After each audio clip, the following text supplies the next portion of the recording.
Ito na po yung bago nating gawang airgun powered by alcohol denatured. Ito na guys, oh, sobrang ganda guys. Isa-isahin natin guys. Ito na siya guys, oh. Bolt action ito guys. Ito yung bolt niya. Kasi yung 11mm or Emperador Holland.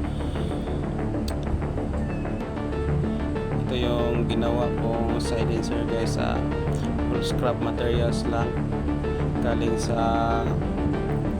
ano guys, mga takip ng bote. Nilagyan ko rin niya ng laser sight guys sa ating guys, red dot laser sights. Nakasero na rin yan, kaya one hit one shot. Electric igniter na to guys. Gamit ko yung battery 18650 at saka yung pinili ko lang yun sa TikTok guys, yung parang power generator. Ito yung pump niya guys, lagayan na denatured.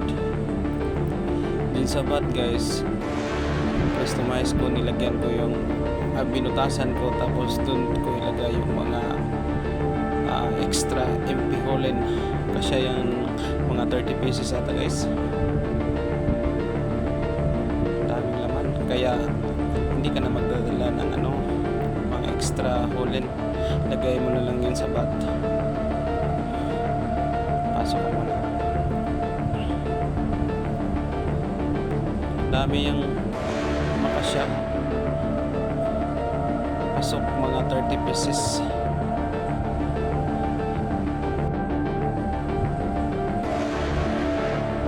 Pakita ko muna guys kung paano ko ilagay yung ipihulin sa bolt action niya.